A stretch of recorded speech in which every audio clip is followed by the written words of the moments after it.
Carolyn, if you're one of the people who didn't get the grades they were hoping for today, what should their next steps be? I think the very first thing, Alex, is just to take a breath and to recognise how much they have achieved, because they won't have failed on every area. They'll have had a couple that didn't go the way they wanted to. And making a decision when you're under pressure is not always the best thing to do. So chill down a little bit, take a breath, and go and get some expert help. There are people all around the country, members of the Career Development Institute, wearing badges like the badge I've got on today, which shows that you are a professional career expert who's trained and experienced.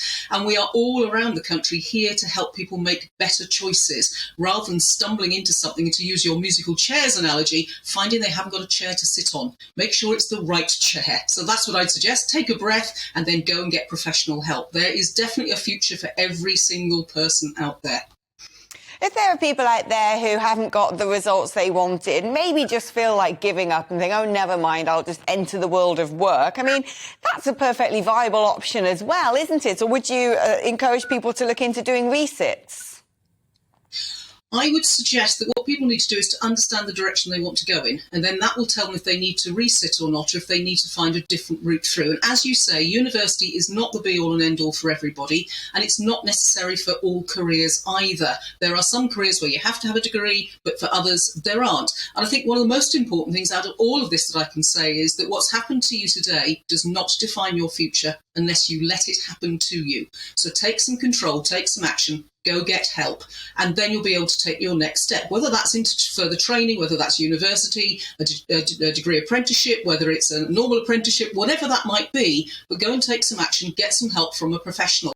There is a future out there for every one of the young people who might be feeling a little disappointed and disheartened today. Don't dust yourself off, get back up, and there will be a future that we will help you to achieve. I mean, I'd imagine there's a lot of people out there who didn't get their results, who have been sitting on the phone to Clearing and UCAS for the last few hours. Is there a risk that there's a bit of a mad scramble in these circumstances and people aren't able, just because of the way the system's set up, to do what you're saying, which is to take stock of the situation before they jump into their next move? There is a risk there.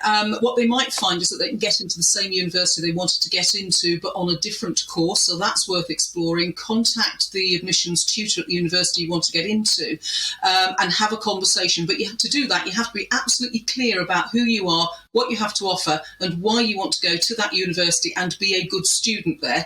And also, what could you bring to that university life? So the extracurricular things as well, whether that's music or sports or whatever, to show that you are going to be committed. Because what worries universities and why they reject people is the fear of somebody not being successful, or worse still, dropping out. So make sure you know who you are and why you want to go down that route, and get on the phone and argue your case. This is a lifelong skill that I'm sure you've used lots of times, Alex, to get yourself the opportunities you've had through your career. Start learning those skills now. They're strong career management skills that will help people in the future, no matter where they are, through their 50-year career, because that's realistically what we're looking at.